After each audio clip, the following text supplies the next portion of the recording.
어제 저희가 함께 봤던 말씀은 하나님께서 위임하신 역할을 했던 그 백성들을 다스리는 지도자들, 그들은 어떠한 지도자들이었냐면 잡혀 죽을 양떼를 파는 자였습니다. 그리고 그 양떼를 사는 자였습니다. 그리고 이 목자들은 이 백성들을 불쌍히 여기지 아니하였다. 그래서 굉장히 비참한 상황 가운데 이 하나님의 백성이 놓여져 있었습니다. 그때 하나님께서 이들을 가련하게 여겨서 한 목자를 보내시게 되는데, 이 목자는 은총 그리고 연합이라는 막대기로 하나님의 백성을 다스렸다. 그럼에도 불구하고 이 양들은 어리석어서 진정한 목자이신 예수님을 알아보지 못했습니다. 그래서 이 목자를 은 30에 팔아버리게 됩니다. 당시에 이 은 30은 노예 한 사람의 생명값이었습니다. 그러니까 이 목자, 선한 목자였던 예수님을 온전히 알아보지 못했다라는 것입니다. 이 일로 인해서 하나님께서 은총의 막대기를 거두시고 그리고 연합의 막대기를 거두시는 비참한 상황 가운데 처하게 됩니다. 그리고 저희가 마지막으로 보았던 말씀은 이 하나님의 선한 목자이신 예수님이 떠나고 난 그 자리에는 악한 목자가 그 자리를 차지하게 되는데, 없어진 자를 마음에 두지 아니하고 흩어진 자를 찾지 아니하고 상한 자를 고치지 아니하고 강건한 자를 먹이지 않고 자기의 배만 채우는 그러한 악한 목자가 등장할 것이다 라는 무서운 경고로 말씀이 끝납니다. 그리고 나서 오늘 말씀이 시작되는데요, 1절입니다. 이스라엘에 관한 여호와의 경고의 말씀이니라. 하나님께서 이러한 경고들을 하셨던 것이죠. 그러면서 하나님께서 본인을 이렇게 소개하고 있습니다.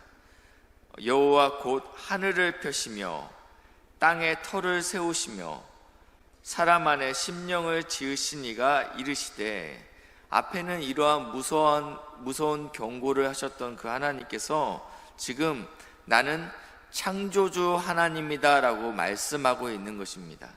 하나님께서 하늘과 땅을 펼치실 것이다.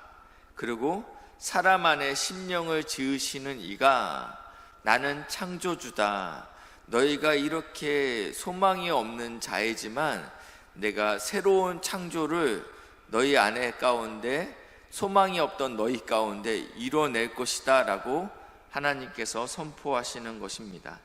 하나님께서 이렇게 죽을 수밖에 없었던 이러한 양들 무리, 목자들도 타락했던 이 양들 무리 가운데 어떠한 희망, 어떠한 창조를 이루시는지 2절부터 기록되어 있습니다.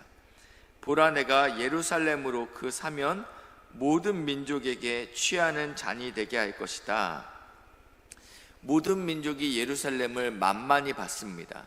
그런데 그 잔을 마시자 그들이 취하게 되었다라는 것입니다. 결코 만만하지 않게 될 것이다. 그리고 3절입니다. 예루살렘을 모든 민족에게 무거운 돌이 되게 할 것이다 라고 이야기합니다. 그래서 이 돌을 드는 자마다 크게 상하게 될 것이다 라고 이야기합니다. 그러니까 그쵸? 네, 이것을 어떻게 또 설명드려야 될지 모르겠는데, 무거운 돌이다, 부담스럽다, 굉장히, 그러니까 첫 번째 취하는 잔도 그렇고 무거운 돌도 그렇고 이것은 이방을 해하게 된다라는 말씀입니다.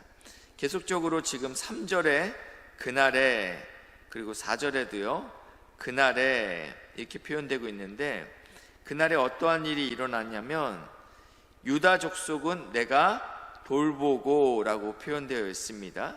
이 돌보고라는 단어는 내가 그들의 눈을 띄우겠다라는 단어입니다. 내가 그들의 눈을 뜨게 하겠다라는 표현인데, 반면에 모든 민족의 말을 쳐서 눈이 멀게 하리니, 하나님께서 유다 백성의 눈은 띄우지만 이 악인들, 유다 백성을 대적하는 모든 민족들의 말들의 눈은 멀게 하겠다라고 선포하고 있습니다.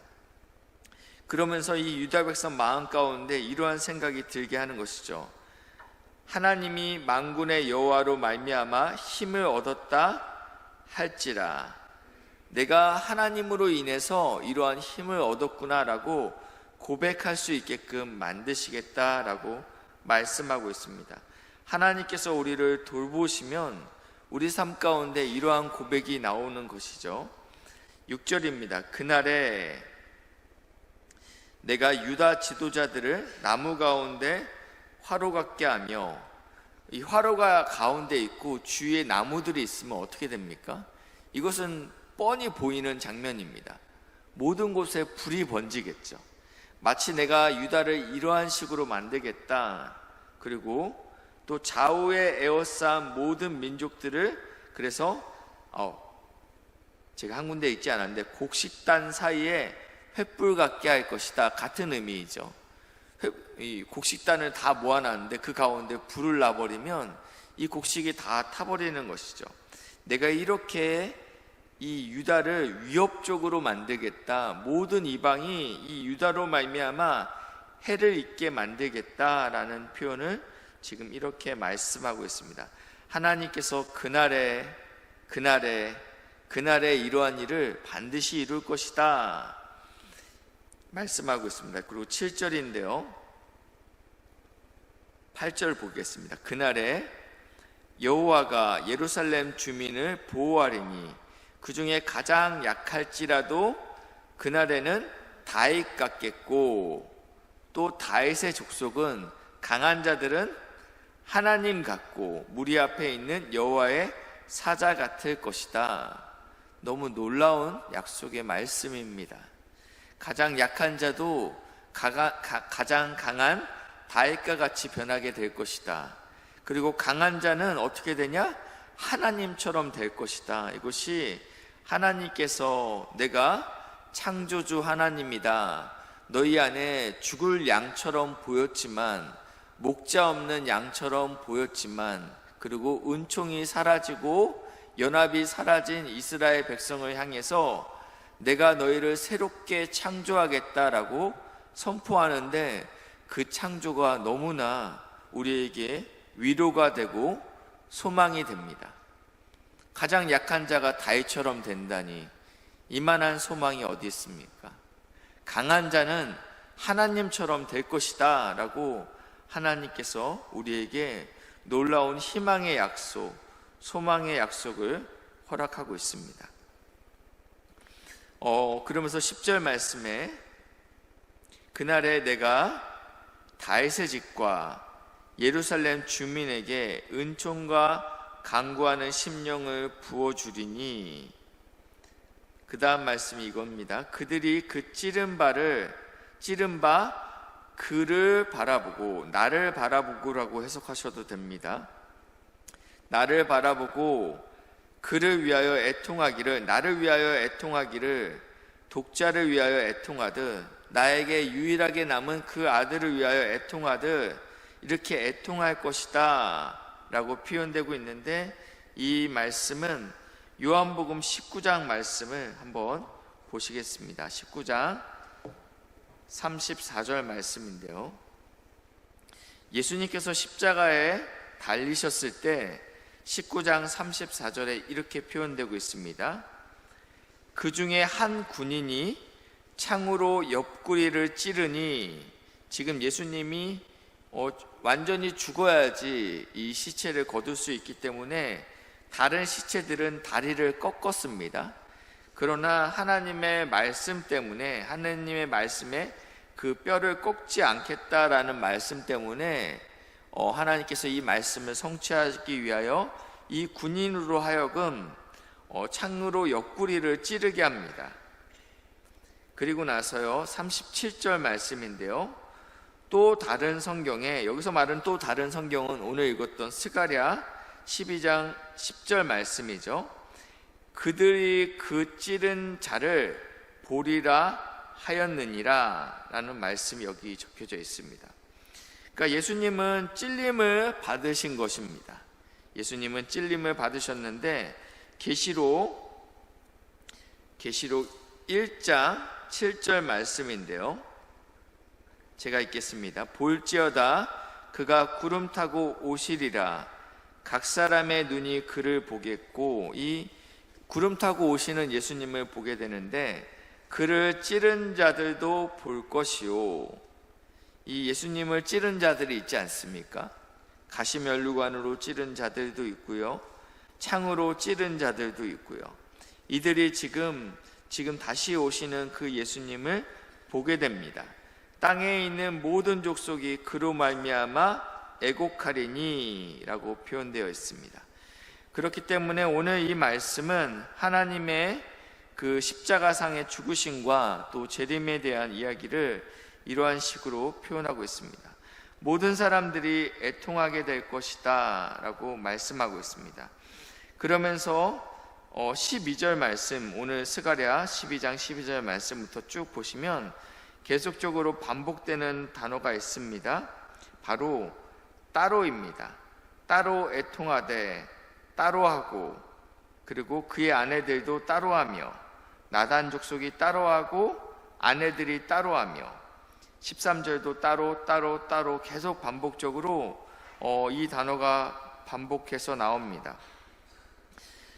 이 말씀은 사도행전 2장 36절 말씀인데요, 오순절 다락방 사건이 일어나고 나서 이 베드로의 말씀을 통해서 너희가 그 예수를 죽인 자라라고 이야기합니다. 제가 한 군데만 읽겠습니다. 사도행전 2장 36절 말씀인데, 그런즉 이스라엘 온 집은 확실히 알지니 너희가 십자가에 못 박은 이 예수를 하나님이 주와 그리스도가 되게 하셨느니라 하니라. 아멘. 여기서 분명히 말하고 있습니다. 예수를 십자가에 못 박은 사람은 로마 병정이 아니고 너희다라고 말씀하고 있다라는 것입니다. 예수님을 십자가에 못 박게 한 사람은 본디오 빌라도가 아니고 대제사장이 아닌 우리다라고 말씀하고 있다라는 것입니다. 온전한 회복이 있기 전에 반드시 먼저 일어나야 될 것이 있습니다. 가장 약한 자가 다윗과 같이 되기 전에 반드시 일어나야 될 것이 있다면 내가 예수를 십자가에 못 박힌 그 죄인이다라는 그러한 깨달음이 우리에게 있어야 된다라는 것입니다. 네가 죽였지가 아닙니다. 본디오 빌라도가 죽인 것이 아닌 오늘 나의 죄 때문에 예수님이 십자가에 못 박혔다. 그렇기 때문에 이 애통함은 오늘 저에게 있어야 됩니다. 그리고 사랑하는 우리 귀한 믿음의 동역자들에게 있어야 된다라고 말씀하고 있습니다. 하나님께서 자격 없는 자, 죽을 수밖에 없었던 우리를 향하여 내가 너희를 창조주 하나님인 내가 너희에게 다시 한번 놀라운 소망을 허락하겠다라고 약속하고 있습니다. 그러나 그날에 우리 안에 먼저 애통하는 심령, 간구하는 심령이 회복되어야 된다라고 말씀하고 있습니다. 바라기는 오늘 이 말씀이, 이 통곡이, 이 애통함이 저와 여러분들에게 있기를 주님의 이름으로 축복합니다.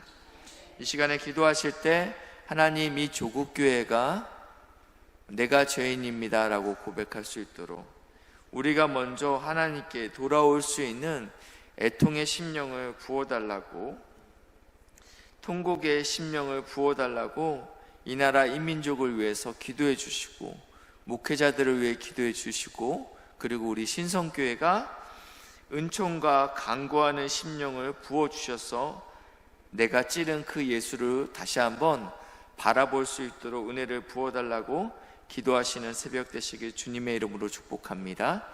기도하겠습니다. 좋으신 하나님 감사합니다.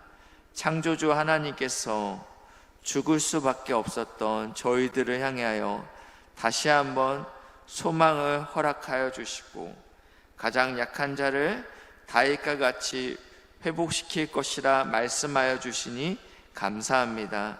그 전에 먼저 내 안에 죄를 보게 하시고 나로 인해서 죽은 예수를 바라볼 수 있도록 은혜를 부어 주시옵소서. 하나님을 향한 은총과 간구하는 심령을 우리 안에 충만하게 부어 주시옵소서. 이 새벽에 내가 주님의 십자가에 못 박은 그 죄인이라는 고백이 일어날 수 있도록 인도하여 주시옵소서. 하나님, 이 시간에 기도하는 것은 우리 환우들을 위해 기도합니다. 아픔 가운데, 두려움 가운데 하나님을 찾고 있습니다. 주님을 찾을 때 주님 만나 주시옵소서. 예수 십자가의 보혈로 덮으셔서 깨끗이 회복될 수 있도록 은혜를 부어 주시옵소서. 주의 전에서 함께 기도하기를 간절히 소망하고 있습니다. 강건케 하여 주셔서 주의 전에서 함께 기도할 수 있도록 인도하여 주시옵소서. 감사드리며 모든 말씀 예수님의 이름으로 기도합니다. 아멘.